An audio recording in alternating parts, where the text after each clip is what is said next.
Science dose के series में आज हम बात करने वाले हैं उस्मा से डोज नंबर 5 के ऊपर। देखिए बाकी का डोज आपको प्लेलिस्ट में मिल जाएंगी। इवन आपको यांत्रिकी जो कि बहुत ही ज़्यादा अच्छा टॉपिक माना जाता है साइंस का जो आपका सिलेबस है उसमें, ठीक है, फिजिक्स के सिलेबस में बेसिकली जो यांत्रिकी है काफ़ी ज़्यादा इंपॉर्टेंट टॉपिक माना जाता है।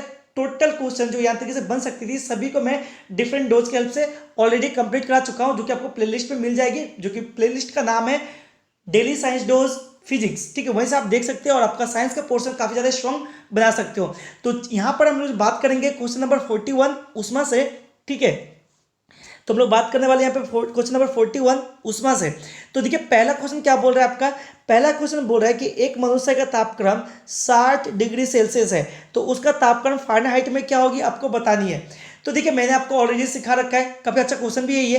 क्या है, RRB ASM 2004 का क्वेश्चन है। तो देखिए मैंने आपको सिखा रखा है कि कैसे डिग्री सेल्सियस और डिग्री फ़ारेनहाइट, जो डिग्री सेल्सियस को डिग्री फ़ारेनहाइट में आप बदल सकते हैं। ठीक है, दोनों के बीच का जो रिलेशन है एक फॉर्मूला के हेल्प से, वो रिलेशन मैंने आपको लिखा दिया है। वो रिलेशन क्या है, वो रिलेशन है आपका C/5 equal to F minus, ठीक है, 32 F-32/9। ठीक है, इसी से आप डिग्री सेल्सियस को फ़ारेनहाइट या फिर फ़ारेनहाइट को डिग्री सेल्सियस में बदल सकते हैं। तो देखिए यहाँ पर क्वेश्चन है क्या है, 60 डिग्री सेल्सियस को फ़ारेनहाइट में बदलना है। तो चलिए इसको बदल के देखते हैं। तो देखिए डिग्री सेल्सियस कितना है, 60 है, तो सी के जगह पे आप रख लीजिए यहाँ पे 60, क्योंकि सेल्सियस में बट्टा में 5 बराबर F-32/9। इसको सॉल्व कीजिए, 5 से कट जाएगा, ये कितना बार में, 60, 12 बार में। अच्छा आप क्रॉस मल्टीप्लाई कीजिए तो 12 गुना 9 कितना होगा, 12 9 108। ठीक है, और बराबर F-32, यानी कि F बराबर क्या हो जाएगा, -32 इसमें जुड़ जाएगा। ठीक है, 132 जो, सॉरी सिर्फ 32, 132 नहीं, सिर्फ आपका 32 इसमें जुड़ेगा। 108 में कितना आ जाएगा, 140, कितना आ जाएगा 140। तो देखिए किस ऑप्शन में है, तो ये देखिए ऑप्शन नंबर ए जो है आपका राइट आंसर यहाँ पे हो जाएगा। 140 डिग्री फ़ारेनहाइट हो जाएगा 60 डिग्री सेल्सियस का अगर आप बदलते हैं फ़ारेनहाइट में तो। ठीक है, तो चलिए इसको टिक कर लेते हैं। तो ये बिल्कुल आपका राइट आंसर हो जाएगा। आई होप आपको समझ में आया होगा। बढ़ते आगे, देखिए अगला क्वेश्चन क्या बोल रहा है। अगला क्वेश्चन है कि किसी मनुष्य के शरीर का सामान्य तापक्रम कितना होता है। बहुत ही बेसिक सा क्वेश्चन है, लेकिन फिर भी RRB ASM 2004 का क्वेश्चन है ये। तो आपका राइट आंसर क्या हो जाएगा, 98 डिग्री फ़ारेनहाइट। डायरेक्टली इसको टिक करके आगे बढ़ सकते हैं, बिल्कुल। बढ़ते आगे, अगला क्वेश्चन पूछ रहा है आपसे कि क्या पूछ रहा है कि तप्त जल के थैले में जल का प्रयोग किया जाता है, क्यों। तो बहुत ही बेसिक सा इसका रीजन है कि तप्त जल में जल का ही प्रयोग क्यों किया जाता है। तो इसका रीजन ये है कि जल का विशिष्ट ऊष्मा काफी अधिक होती है, जिसके वजह से ही हम लोग क्या करते हैं, जल के थैले में जल का उपयोग करते हैं। अब आते हैं ऑप्शन के ऊपर, देख लीजिए क्या ऑप्शन है। तो देखिए पहला ऑप्शन है कि यह सरलता से मिल जाता है, बिल्कुल गलत। यह सस्ता है और हानिकारक नहीं है, ऐसा कुछ लॉजिक है नहीं। इसकी विशिष्ट ऊष्मा अधिक होती है, तो मैंने आपको बताया कि इसकी विशिष्ट ऊष्मा अधिक होने की वजह से हम लोग क्या करते हैं, इसको यूज करते हैं। तो चलिए देख लेते हैं टिक करके, बिल्कुल ये आपका करेक्ट आंसर हो जाएगा। बढ़ते आगे, अगला क्वेश्चन पूछ रहा है कि धातु की चायदानियों में, मतलब जो केटली होता है, चायदानी जो होता है, ठीक है, लकड़ी के हैंडल क्यों लगाए होते हैं। तो देखिए बहुत सा आपका जो यूटेंसिल्स है, ठीक है, बर्तन वगैरह है, उसमें देखिए लकड़ी का हैंडल या फिर आपको जो उष्मा का कुछ चालक है उस तरह का हैंडल को लगाया जाता है, क्योंकि ताकि उष्मा का प्रवाह आपके हाथों तक ना हो पाए। ठीक है, तो लकड़ी का प्रयोग क्यों किया जाता है, ताकि क्योंकि लकड़ी जो है वो उष्मा का कुचालक है। तो देखिए किस ऑप्शन में है, देखिए पहला नंबर ऑप्शन आपको दिख जाएगा, लकड़ी उष्मा की कुचालक होती है। तो आपका राइट आंसर भी क्या हो जाएगा, पहला नंबर ऑप्शन आपका करेक्ट आंसर यहाँ पे हो जाएगा। ठीक है, तो चलिए इसको टिक करके देखते हैं। तो बिल्कुल ये आपका क्या हो जाएगा, करेक्ट आंसर हो जाएगा। बढ़ते आगे, देखिए अगला क्वेश्चन क्या बोल रहा है। अगला क्वेश्चन पूछ रहा है आपसे कि जब गर्म पानी को मोटे कांच के गिलास के ऊपर छिड़का जाता है तो वह टूट जाता है, इसका क्या कारण है। तो देखिए जैसे आप अचानक से जो कांच का, मोटे कांच का गिलास जो है उसमें गर्म पानी का छिड़काव करेंगे तो क्या होगा, वो उसमें प्रसारण की घटना होगी। वो जो ग्लास है वो प्रसारित होने की कोशिश करेगी, जिसकी वजह से वो क्या होता है, चिटक जाता है ना। तो देखिए किस ऑप्शन में, ये रहा पहला नंबर ऑप्शन। देखिए यहाँ पर भी अचानक ही गिलास विस्तारित हो जाती है, बिल्कुल ये वाला आपका करेक्ट आंसर हो जाएगा। चलिए टिक करते हैं, बिल्कुल ये आपका करेक्ट आंसर होगा। बढ़ते आगे, देखिए अगला क्वेश्चन पूछ रहा है आपसे कि पानी का घनत्व किस ताप पर अधिक होता है। तो देखिए पानी का घनत्व कितना से कितना तक बढ़ता है, घटता है, आयतन बढ़ता है, घटता है, पूरा कॉन्सेप्ट मैंने आपको समझा दिया है यांत्रिकी वाले कॉन्सेप्ट में, ठीक है। तो वो डोज आप जरूर देखें, सभी डोज को देखें, ताकि आपका जो साइंस का पोर्शन है बहुत ही अच्छा हो पाए। तो देखिए पानी का घनत्व किस ताप पर अधिक होता है, तो याद रखिए पानी का जो घनत्व है वो 4 डिग्री सेल्सियस पे सेंटीग्रेड पे वो जो है वो अधिक होती है। तो ये वाला ऑप्शन देखिए, ये वाला ऑप्शन आपका करेक्ट आंसर हो जाएगा।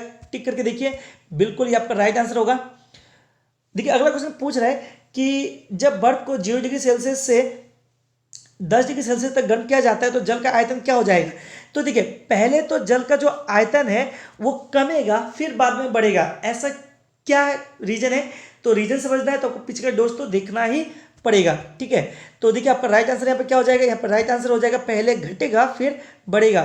तो देखिए किस ऑप्शन में है, पहले घट, ये रहा लास्ट ऑप्शन, देखिए पहले कम होती है और उसके बाद बढ़ती है। तो ये ऑप्शन आपका क्या हो जाएगा, राइट हो जाएगा। चलिए टिक करते हैं, बिल्कुल ये आपका करेक्ट आंसर होना चाहिए। बढ़ते आगे, देखिए अगला क्वेश्चन पूछ रहा है कि क्या बोल रहे हैं, यदि जल को 10 डिग्री सेल्सियस से 0 डिग्री सेल्सियस तक ठंडा किया जाए तो क्या होगा। तो देखिए जैसे आप 10 डिग्री सेल्सियस से 0 डिग्री सेल्सियस तक किसी जल को ठंडा करेंगे तो जल का आयतन क्या होगा, 4 डिग्री सेल्सियस तक तो कम होगा, लेकिन फिर बाद में बढ़ जाएगा, ठीक है। याद रखिए 4 डिग्री सेल्सियस तो वो पहले कमेगा, ठीक है, लेकिन बाद में फिर वो बढ़ना स्टार्ट करेगा। इसके पीछे का रीजन अगर समझना है तो आपको डोज देखना ही पड़ेगा, ठीक है। तो चलिए टिक करके देखते हैं और देखते हैं किस ऑप्शन में है। देखिए पहला नंबर ऑप्शन क्या बोल रहा है, बोले कि जल का आयतन 4 डिग्री सेल्सियस तक तो कम होगा फिर बढ़ेगा, बिल्कुल ये वाला मैंने आपको बताया। तो ये आपका क्या होगा, करेक्ट आंसर हो जाएगा। बाकी का ऑप्शन देखने का कोई जरूरत है ही नहीं। चलिए टिक करते हैं, बिल्कुल ये आपका करेक्ट आंसर हो जाएगा। बढ़ते आगे, देखिए अगला क्वेश्चन यहाँ पे पूछ रहा है कि साइकिल के ट्यूब अधिकांशतः गर्मी में क्यों फट जाती है, ठीक है। काफ़ी जो स्टूडेंट है आप सबने ऑब्जर्व किया होगा, ठीक है, जो स्कूल लेवल के स्टूडेंट है वो तो ऑब्जर्व करते ही होंगे, गर्मी के मौसम में जब साइकिल बाहर लगाई जाती है तो क्या होती है, गर्मी अक्सर साइकिल का जो ट्यूब है वो फट जाया करता है। तो क्या कारण है, तो देखिए जब भी जो हवा है वो गर्म होती है, हवा अगर आप गर्म करेंगे तो उसमें प्रसारण होगा, वो बाहर की तरफ फोर्स लगाएगी। तो गर्मी के मौसम में भी टायर के अंदर जो वायु होता है गर्म होने की वजह से वो बाहर की ओर फोर्स लगाता है, जिसकी वजह से टायर फट जाती है। तो देखिए किस ऑप्शन में आपका राइट आंसर आपको मिलेगा, ये ऑप्शन को ध्यान से पढ़िए। पहला, गर्मी के कारण ट्यूब में उपस्थित वायु फैलती है, बिल्कुल, और इस फैलाव के कारण ट्यूब फट जाती है। तो बस ये आपका राइट आंसर हो गया, है ना। देखिए टिक करके इसको, बिल्कुल ये आपका करेक्ट आंसर हो जाएगा। बढ़ते आगे, अगला क्वेश्चन पूछ रहा है, देखिए ये हमारा लास्ट क्वेश्चन है। बोल रहा है कि शीशे की छड़ जब भाप में रखी जाती है तो इसकी लंबाई बढ़ जाती है, परंतु इसकी चौड़ाई क्या होगी आपको बताना है। काफी अच्छा क्वेश्चन है, यूपी पीसीएस 2000 तो नहीं 1994 का क्वेश्चन है। तो इसका राइट आंसर क्या होना चाहिए, देखिए याद रखिए, अगर आप शीशे की छड़ को अगर आप भाप में रखेंगे तो इसकी लंबाई में तो वृद्धि होगी, लेकिन इसकी चौड़ाई जो है उसमें भी वृद्धि होगी, लेकिन बहुत ही अल्प, ठीक है, ना के बराबर आपका चौड़ाई बढ़ेगा। तो देखिए ऐसा रीजन क्या है, इसके पीछे का रीजन क्या है, तो अगर आपको समझना है तो मैंने आपको बताया कि आपको पीछे का डोज बिल्कुल देखना ही चाहिए, तभी आप इस ढंग के क्वेश्चन को क्या कर पाएंगे, अच्छे समझ कर याद रख पाएंगे। तो ये राइट आंसर क्या हो जाएगा, चलिए ऑप्शन पे देखेंगे। तो जैसा कि मैंने आपको बोला कि उसमें उसकी जो चौड़ाई है वो अल्प क्या होगी, वृद्धि होगी। तो देखिए ऑप्शन पहले क्या है, पहला ऑप्शन बोला है कि अप्रभावित रहती है, ऐसा कुछ नहीं है। घटती है, ये भी नहीं। बढ़ती है, नहीं। अव्यवस्थित होती है, तो बिल्कुल अव्यवस्थित होती है, मतलब हल्का फुल्का क्या होता है उसमें, मतलब चौड़ाई में वृद्धि हो जाती है, मतलब अव्यवस्थित आप इसको बोल सकते हैं। तो आपका राइट आंसर आप क्या टिक करेंगे, अव्यवस्थित होती है। तो चलिए इसको टिक करके देखते हैं, करेक्ट आंसर है, बिल्कुल ये आपका करेक्ट आंसर ही है। तो आई होप सभी क्वेश्चन आपको समझ में आए होंगे, ठीक है। मैं फिर से बोलूंगा पीछे के डोज आप जरूर देखें, ठीक है। तो ये क्वेश्चन भी, ये डोज भी आपको पसंद में आया होगा। तो अगर आपको अच्छी लग रही है इस ढंग के डोज तो आपको चैनल को सब्सक्राइब करना पड़ेगा, ताकि हर रोज आपको इस ढंग का डोज मिल पाए और आपका प्रिपरेशन और भी अच्छे ढंग से हो पाए। तो चलिए मिलते हैं अगले सेशन में, तब तक के लिए थैंक यू। पढ़ते रहिए और सीखते रहिए।